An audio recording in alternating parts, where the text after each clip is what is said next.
Alright guys, welcome back here to LJ Reactions. I will be your host, James. And sorry this review's probably getting a little bit late for you guys. Just got done watching my team, Germany, lose to freaking Mexico in the freaking World Cup. Is what it is. First game of the World Cup for Germany. Shake off the rust, get back at it on Wednesday. Now, as far as last night, I mean, what do you expect? Has Triple H let us down yet for NXT show? Since he's been the host of, since he's been the creative genius for NXT. Has he ever let us down? Has he ever let us down? No, he's never let us down. So, no surprise to me what happened last night. Money in the Bank, RIP tonight. I mean, every single time we watch a takeover, every single time it ends, we're saying, why can't the main roster do this? Why? Every single time we watch a takeover, that's the first thing that comes out of our mouths. Why can't the main roster do this? First thing we say. And does it change? It never changes. Show was amazing last night. What do I expect out of Money in the Bank tonight? Same old we get every pay-per-view. Probably one or two good matches. Everything else doesn't matter. Now, as far as takeover last night, was it better than NXT New Orleans? It was a great letter down, but again, NXT New Orleans probably was the best takeover we've seen, like since NXT Brooklyn, the first one. So, I mean, it's hard to say, hey, can this live up to NXT New Orleans? Which, I mean, it was still a great show, but it wasn't better than New Orleans. But it was still a great show. For my overall grade right now, before we get into the breakdown of the show, I gave it an 8.5, which really, I gave NXT New Orleans a freaking 10. So, I mean, 8.5 from a 10, that's still really damn good. That's still really damn good. So, it was a damn good grade. As far as the crowd, Chicago was amazing. Expect nothing from them tonight to be but amazing. But again, it depends how the show goes for Money in the Bank. So, I mean, if you give me bullshit, the crowd's not going to fucking cheer. So, don't give us bullshit tonight, Vince McMahon. Give us a good order. But, from the first match till the end, they were amazing. There was not one spot in any match you're like, damn, the crowd, you guys getting a little tired? They were not tired for any match because every single match was great. I mean, there was one match, which we'll get into Nikki Cross and Shayna Baszler, which was, it was okay. It wasn't nothing. Listen here, it was better than any women's match we get on main roster TV the last couple of times, okay? Let's just say it was better than Nia Jax versus Alexa Bliss at WrestleMania. So, it was better than that. But there was not one match where you're like, damn, this has bored me. I wasn't bored for one match. So, main roster. I gotta know what. Let me find that tweet from Drew McIntyre before I continue, which I should probably have brought it up immediately. But let me bring you guys the Drew McIntyre tweet that he tweeted out, which was freaking, dude, was an amazing tweet he tweeted out. I think my friend had retweeted it. So let me check him out. I think my friend had tweeted it. 1 second. Let me bring up the tweet from Drew McIntyre. Shoot. Okay. This is a tweet from Drew McIntyre himself on Twitter. I suggest the Raw roster checks out NXT Takeover tonight. Ask yourself if you're working hard enough and truly deserve to be the part of the #1 roster in the world. If the answer is no, this show will be a harsh wake-up call of the talent coming for you if we don't eliminate you first. Is that not truth bombs from Drew McIntyre? Listen here, people. I always say this. Triple H can get you invested, like I was telling you guys when the previewing predictions. He got me invested into Lars Sullivan, people. Lars Sullivan. He got me invested in Danny Burch and Oney Lorcan. Two guys I'd never seen before. He got me invested into Shayna Baszler, which I was like, oh, she's just Ronda Rousey's friend. This is why she's getting this push. But look at Shayna Baszler now from the first time she debuted. Look at her now. He got me invested into Patrick Clark, who used to be on Tough Enough, who now is the Velveteen Dream. When I first saw Velveteen Dream, I'm like, this guy, really? This guy? And you look at the dude now. Everybody cares about Velveteen Dream. Okay? He got me invested into Ricochet, a guy I never watched a single match before. See him at NXT Takeover New Orleans, I'm like, that dude's fucking amazing. Like, Triple H does this for us. He gets us invested into people we don't know nothing about. And we care about this. Look on the main roster now. I gotta tell you guys, how many of you guys care about Bobby Roode now? How many of you guys care about Finn Balor? How many of you guys care about Chad Gable? You can't even, where is he on TV? How many of you guys care about the Ascension? Let's see, who else? How many of you guys care about, who else from NXT? Sasha Banks. Like, really now care about Sasha Banks. How many of you guys care about Bailey? You know what I'm saying? He gets you to care about these people, which is, it's not really a hard thing to do, but the way he does it, it's amazing. That's why I'm like, I know people were like, we just gotta wait until Vince McMahon goes to do XFL. That's 2 years from now, people. That's 2 years from now. We have to wait till the XFL starts, then we can get Triple H. Will this company, listen, will SmackDown even be on Fox in 2 years, the way that they're going right now? Will Raw even still, well, Raw will be on USA Network because USA Network has no TV show, so they'll be on USA Network. So, you know what I'm saying? They'll be on USA Network regardless, but, like, will they even have 1 million viewers by that time in 2 years, the way it's going right now? You know what I'm saying? I told you guys, I don't watch Raw SmackDown fluently like I used to do it. I've not watched a full Raw SmackDown since the shakeup because you're not missing nothing. You're really not missing nothing. So, we have to wait 2 years for this guy to take over the main fucking roster. When he does, it'll be back the way it should be. Now, the structure of this card, I mean, I was not mad at Aleister Black and Lars Sullivan not being the main event because the way, again, like, the way Gargano and Ciampa's feud has been built, where it started in Chicago. Everybody's like, oh, it's going to end in Chicago, even though it didn't end in Chicago, but the feud started in Chicago, so they had the right to main event the show. Again, like I tell you, Aleister Black does not need to be the champion, but he is a champion. I'm not mad where he was placed at on the show. Nothing with him like that. Now, people were saying, why was Adam Cole not wrestling? Why was EC3 not wrestling? Like, I mean, you still got to see them, but was I mad they were not on the show? No, it was still a great freaking show. So I'm not mad they were not on the show. As far as Mauro Ranallo not being there, again, his first priority is Showtime boxing. That's his first priority. If there's no event, he'll be there at TakeOver. So I'm not mad that Ronaldo's out there. The commentary was still pretty good. Nigel McGuinness led the commentary because, again, Nigel McGuinness is the more experienced of the two other guys that were working, which was Vic Joseph and what's that dude's name? Percy Watson. So it was still okay, but again, without having Mamma Mia, it was still a pretty good commentary group. Now, anything else that we got to see? Anything else I can get off before we get into this breakdown of the show? I think that's it. Now, first match of the night, which we saw the tag team champions Undisputed Era, which I just ordered my Adam Cole freaking shirt today. I just ordered it today. I've been contemplating about getting it, but I just ordered it. It was like $24, but it looks good. It was worth it. First match tonight was Undisputed with Adam Cole against Danny Burch and Oney Lorcan. Now, I was watching this match. I got off work literally at 7:50, so I was driving home, but I had my my little car phone holder, so I had it tilted.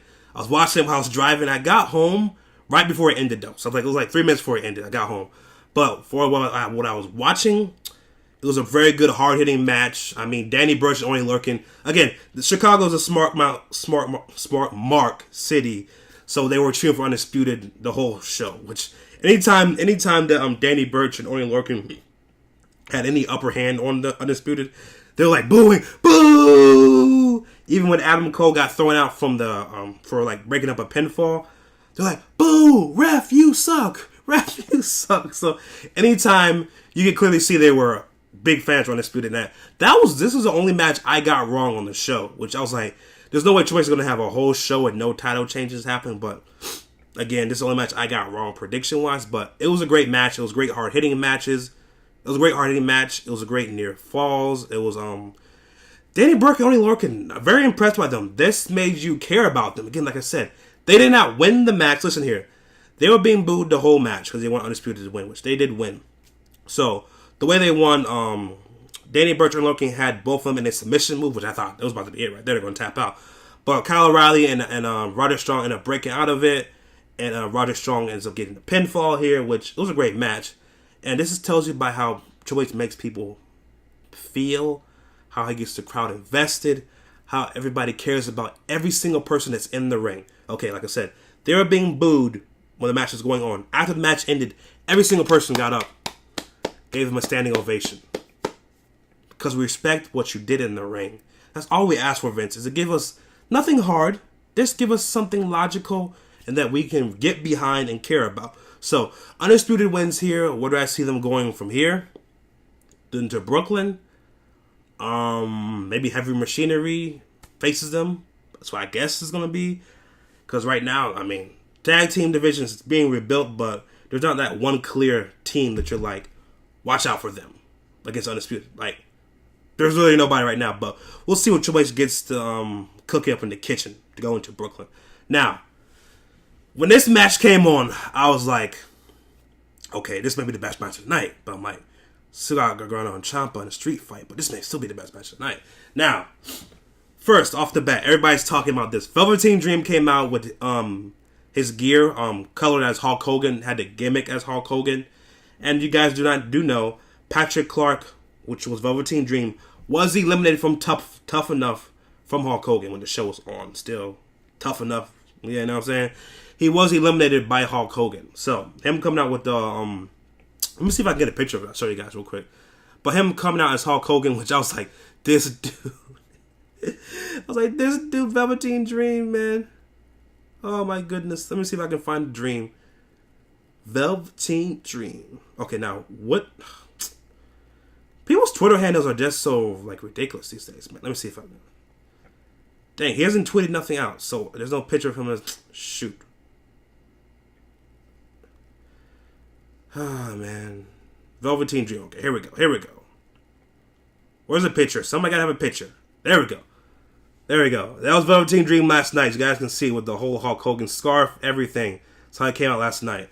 So, it came out like that. I was like, this shit's about to be hype. So, Ricochet comes out. Massive reaction, of course. Again, Chicago, smart city. Ricochet comes out. Now, if you guys did watch the match, which I hope you guys did. I know what you were doing. If you didn't watch the match last night. So, the beginning of the match, if you guys catch it, it was Hulk Hogan against The Rock. WrestleMania 18, how they had the beginning, the stare down, everything. That was from the beginning of WrestleMania 18, Hogan and The Rock. But this match, the whole storyline of this match was simple. It was nothing hard, again, like I told you guys. It was nothing hard. It's just simple. This was about whatever you can do, I can do it, and I can do it better than you. This was the whole storyline of The Dream versus Ricochet. Now, there's certain matches I can tell you guys, you just gotta go watch it. You just gotta go watch it. I cannot tell you. Again, this match was so amazing. I'm already saying, I want part 2 at Takeover Brooklyn. Freaking 2 out of 3 falls match, whatever, Iron Man match, whatever, Triple H. I need 2 out of 3. Or I need a rematch with these two. It was amazing. It was just amazing. I mean, I don't know what else I want you guys to tell you. But in sequence of the match was, okay, Ricochet does the Velveteen elbow from the top rope, right? Velveteen Dream obviously kicks out. Ricochet goes for his shooting star press. Velveteen Dream gets his knees up. The Dream goes up to do his move, but it's further than what Ricochet did previously before. Ricochet gets out the way. Ricochet does his 630 move under Velveteen Dream's back. The 1, 2, 3. It's an amazing match, man. Now, where does this go with Ricochet and Velveteen Dream? Now, EC3 said he's number one contender, which, I don't know how he's number one contender, okay? But he's taking claim he's a number one contender. Now, what I see happening here, maybe in the next couple weeks, we get EC3 versus Ricochet, a number one contenders match, and then maybe Velveteen Dream costs Ricochet the match, something like that. That way you can have, if you want to have EC3 versus Aleister Black at TakeOver Brooklyn, you could do that, and then still have your Ricochet against the Dream and something like a 2 out of 3 falls match, like I'm saying. You can still do that. But we'll get to the main event, and why I'm going to say that might not even happen either, the way it's going to go. But Dream loses here. Both men look freaking impressive. Great match. Now, this may be the only match of the night where people say this was the worst match of the night, which, listen here, whatever Triple H does in NXT, I never say it's the worst thing. Because whatever we get on the main roster is nothing like what we get on NXT. So I never say it's like the worst thing I've ever seen or the worst thing since this and that. They still had a good, decent little match that it did what it needed to do, which get Shayna Baszler over and make Shayna Baszler look dominant. So in sequence here, Baszler gets Nikki Cross to pass out. She didn't tap out. She passed out. Baszler keeps her belt. Now, the main event. I always tell you guys, if you've ever seen anything I do with wrestling, you know I love Aleister Black. You know I think the guy's the future of the company with his gimmick and everything he does in the ring. I think he's the future. Now, Aleister Black versus Lars Sullivan, this was a hard-hitting fucking match. Now, this was about as hard-hitting of a match that I've seen. Let's see. I'm trying to think of one match that was like really hard-hitting like this. Damn it. I'm trying to think of one. That was like, this is a problem with the main roster. I'm trying to think of anything in the main roster. I can't think of anything that's hard-hitting in the main roster. Let's go back to NXT. It's about a hard-hitting match that I've seen since, what was it? Siamas versus Aleister Black. That's, you can go, future Aleister Black. There you go. Hard-hitting match. Lars Sullivan looked pretty good. He still needs work to do in the ring. People complain about him. He still has work to do in the ring, which we all know that. This is his third year of being a wrestler. So, he did have one massive botch where he did not catch the black mask. It just whiffed right on by him. You know what I'm saying? But it still was a good match. I mean, I expected Aleister Black to win here because I don't think Lars Sullivan's ready yet to carry the mantle for NXT. But good match between Black and Lars Sullivan. Now, as far as this main event here, people. I mean, you're like, what can Triple H do to keep the gas going? What can Triple H do to keep the momentum going between two guys? This feud has been going on for a full year in NXT. A full year. And it keeps getting better and better and better and better each time that the two men step in the ring or step up to do a promo. Okay? My goodness. Okay, I'm trying to tell you guys here. Again, if you did not watch... Listen, if you didn't watch anything from this show, just go watch this match. Go watch this match. Okay? If you're not a wrestling fan, just go... And you want to get invested into wrestling, just go watch this match. Gargano versus Ciampa street fight. Chicago street fight.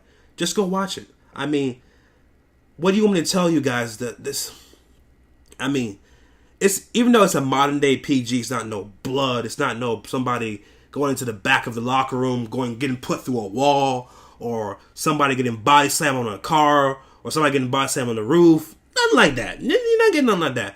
But what they did for it being a PG era that we're in right now, okay, you had handcuffs, you had steel chairs, you had stop signs, you had tables, you had steel steps, you had chairs, you had big moves off the top of the little equipment stage. You have everything you could think you could do in a PG. You got that, okay? Gargano and Ciampa. Again, this is a full year feud, okay? First match was at NXT New Orleans. It was a non-sanctioned match. It was Gargano versus Ciampa. If Gargano loses, he's no longer works in NXT.